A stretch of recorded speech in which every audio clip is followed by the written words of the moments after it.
This has been a long time coming. A task I would say has been looming over me for the last 18 months, possibly even the last 2 years. And yet, I couldn't bring myself to do it. While I've technically not been gone for the last 2 years, I've released music here and now, singles, EPs, and other miscellaneous projects, released some stuff on vinyl. There is no denying the fact that I've not been as present as usual, at least compared to like my other projects that I was working on beforehand. I haven't been diagnosed with anything because I know for the next thing I'm going to say, it might sound like it. I've not been here mentally at all. Like, the last 2 years has kind of been a blur for me as I've been dealing with personal things and different emotional things that I've just tried to navigate as it's come towards me. I don't really like to talk about my personal life on my channel. I mean, I know my music's very personal to myself, but when we get into like the grit of it all, I don't really go for that on here. But to put it simply, I've been drowning in self-doubt. The year is 2023. I had released my second studio album, To Pass Me Goodbye, to a deafening silent response. This album that had consumed the last 4 months of my time recording, producing, mixing, promoting, had been lost in a sea of releases that I couldn't keep up with. To tell the truth, it was heartbreaking to see myself get less than 74 streams on an album that was supposed to be this heartfelt tribute to my late granddad. But it had always occurred to me that no matter what, that was the case. It quickly became a numbers game. Which track performed best on which platform? Which one do I push over the others? Am I even good enough to people so that they would want to listen to my music? The thing I'd wanted to do as this creator's outlet had quickly become a parasocial relationship with fame, and that wasn't what I wanted at all. At the same time, though, I saw people getting bigger and better at all times. I mean, people that I had been friends with were doing things that I could only dream of. And yet, I was stuck in this, like, rut, this place where I couldn't escape the just unknown, really. I've always said that the music promotion business had been ruined by social media, and I stand by it. I mean, some could call this a desperate attempt to promote an album, but I'm doing this more as to give an insight to someone somewhere about something I feel so strongly about. I didn't want to fall into the trap of TikTok marketing. At the time of that release, I was already dealing with people at school using my music to torment me. And if you had these fucking awful videos about songs that were just glorified demos at that point, then, well, I could see my own grave getting desecrated by people. I would never really do the whole daily posting thing. I didn't really know what a marketing strategy would be. Not being funny, I was a 16-year-old who could barely read an analog clock. If you think I was going to understand the mindfuck that is the TikTok algorithm, you would be mistaken. But at the same time, I never really expected my album to do the same numbers as a track about a microwave. I didn't have the creative integrity to create such a track, and I at least thought there'd be a subset of people who enjoyed emotionally raw music that'd have my back. Oh, how wrong I was.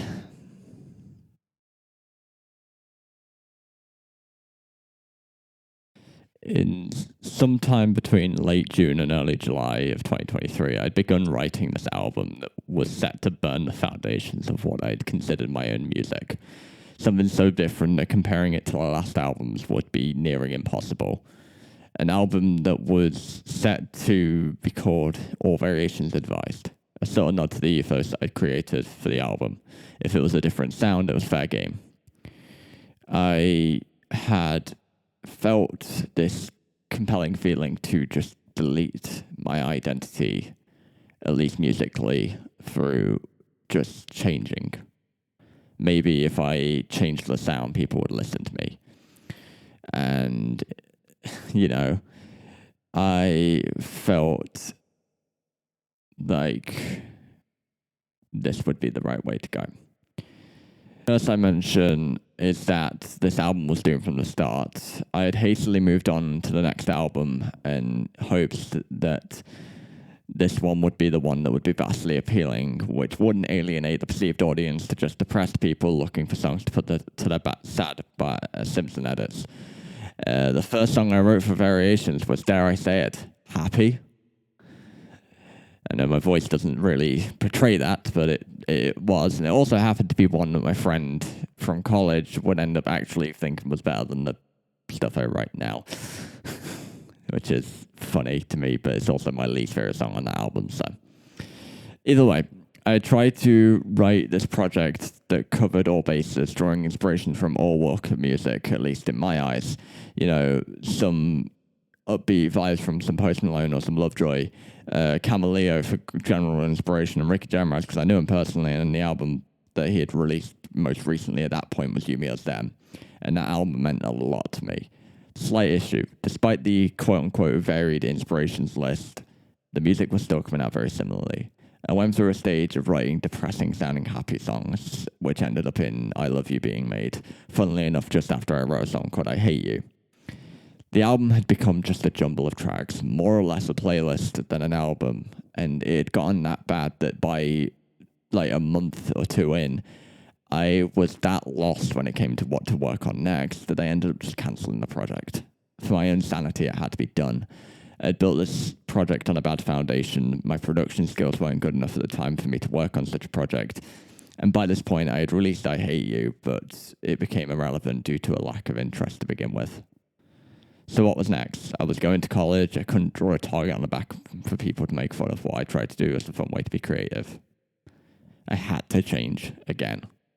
But this time, it had to be a sudden thing.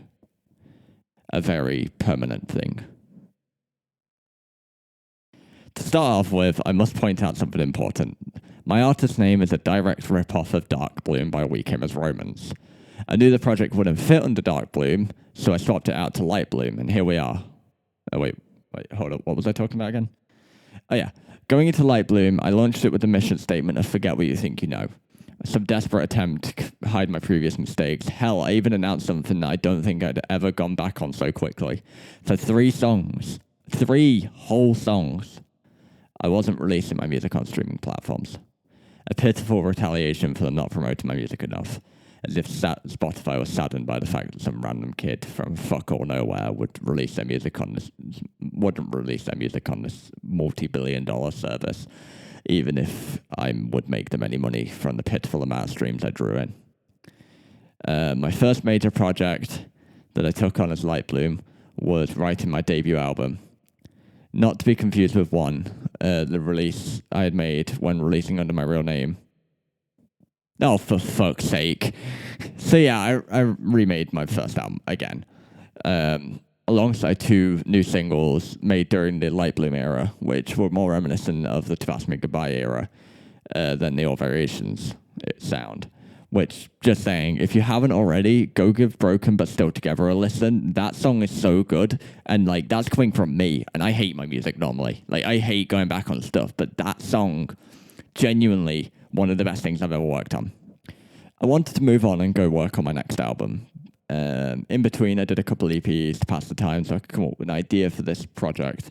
But it's important to point out that I was balancing a relationship at this point, and from a combination of a lack of ideas, my partner at the time literally just saying I couldn't sing, it led to a 1-month hiatus. I know, shocking, that I stayed away from social media and music for a month. Which, without people realizing, technically lasted until this video released. In April 2024, after a walk with one of my friends where we scoped out some photo locations and had a photo shoot, I had formally announced Nowhere and Somewhere. My second, depending on how you look at it, Light Bloom album. A heavily indie-focused record that went fucking nowhere. I'm really good at doing this now. You know, I'm good at releasing projects. I totally didn't have to work on this one for months. I had planned for an early 2025 release, and by October, which was the latest I wanted to be working on the album, I had fuck all to show for it. The title track didn't come until November. This was the only song I'd written for months. I felt like I was letting everyone down, so I silently shelved the album and tried to focus on college and my family.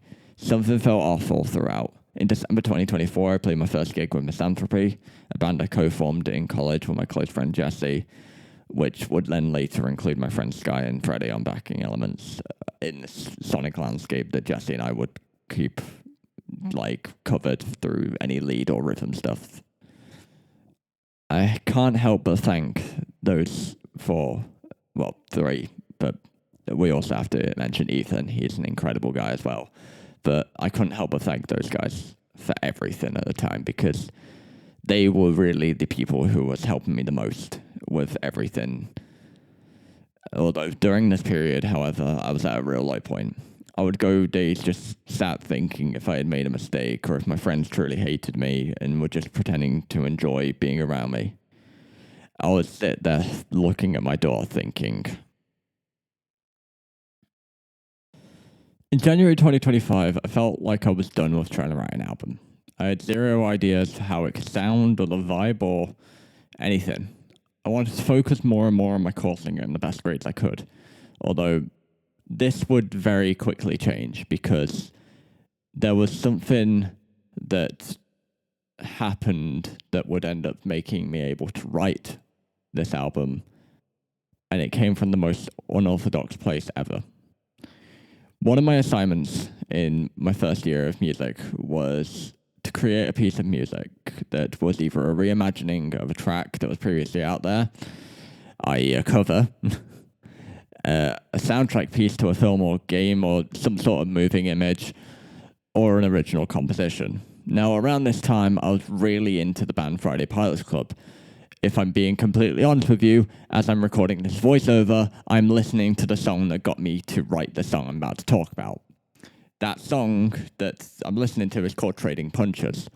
This song would be the catalyst for the song. I'm saying song a lot here, but I'm guessing you know what I'm alluding to. The track was Piece of Me. This indie rock banger that I had written about a feeling I had about the relationship that I mentioned when I mentioned that someone who I was dating at the time told me I couldn't sing, and how I perceived the ending of it, looking back, knowing what I knew at the time. The track felt different while working on it, however, though that was due to how many people I had to bounce ideas from. Before, when I was writing anything, I was on my own. I kind of shut myself off from everyone, and I would just get in my zone and just start putting ideas onto, I would say paper, but I don't really write with paper these days, so my DAW. Instead, I was able to go to my friends and say, hey, can you give this a listen and tell me what you think? And get feedback in real time. A thing I was usually pretty insecure about, but for some reason, I just didn't feel that anymore. Everyone around me was really supportive and would tell me what I can do to improve the song and some things that they loved about it. Genuinely, I could not thank my friends any more than I did at the time, because they helped me shape this song into what I'm arguably most proud of. It became my debut on vinyl. It became which, by the way, was a career target for me. It became my most popular song by far of my career. It was just everything I had wanted to do before, and finally I had gotten to this point. Yes, I wasn't pulling in millions of streams. Yes, I wasn't doing like Splendor Fest like Ricky was in 2023. But it was my success. It was finally a thing that I could prove was real. And it was also the track that made me get back on with this album. When all is said and done about Piece of Me, the track that opened up a lot of creative avenues, I felt unstoppable in what I was doing and what I was writing. Getting back into my home studio, now nicknamed The Dungeon, I got on with working on demo after demo, taking some lyrics I'd written prior and seeing what I could do with it. or creating new ideas that were just better than anything I'd worked on prior. Inspired by this idea, to be honest, but not make everything a depressing piano ballad, I started writing Lost in the Woods. While I hadn't titled the album at the time, after attempting a marathon in June 2025, the idea of that title just stuck with me. After finishing my first year of college, I took a bit of a break to just have time to recharge before getting back to what I was doing musically. Although that would be the worst idea I'd had in a while because it would end up allowing for another low point to hit. I realized that while I was in college, I was distracted enough by doing all the work and stuff to blank out some thoughts I didn't want to think about. Not going to get too far into it, but let's just say it was enough for me to question my place in my friend group and whether some parts of my past would repeat again, especially things to do with college and friend groups and stuff like that. After talking through what was hurting me for a while with a couple of my good friends, I ended up returning to writing, which ended up being my last stretch of writing for what would become the album. And after 2 years, 3 cancelled albums, and a whole lot of self-doubt, I had finally finished Lost in the Woods. On August 19th, 2025, I announced it, alongside releasing Downfall, which was one of my favourite songs I had written from the sessions, a few days later. The album is set to release on October 28th, and Downfall should hit streaming platforms very soon, although as of writing the script and recording the voiceover, the distributor I used, Rootnote, has still yet to approve it. The song is supposed to release on Monday, which, just for context, is the 8th of September. It is the 6th currently. Spotify doesn't have a 24-hour turnaround. It's hard to predict what I'm going to do next. I want to let the album breathe for a bit because I know for a fact that if I try to do another record, it will just end up being rushed and stuff. Unlike my younger, less experienced self, I want to take my time and work on releases that I know the best quality is achieved on and is at a standard that I should be working at. For all we know, it could be another 2 years before I release the next full length, but I can assure you it will be the best one yet. So yeah, that's all I really have to say for this video. I want to thank you all for watching. If you want to see the day that I headlined the Hairy Dog, or at least like the behind the scenes of that, then click here. If you want to see the currently released songs from Lost, then click here. But other than that, that's the end of the video. So yeah, Light Bloom out.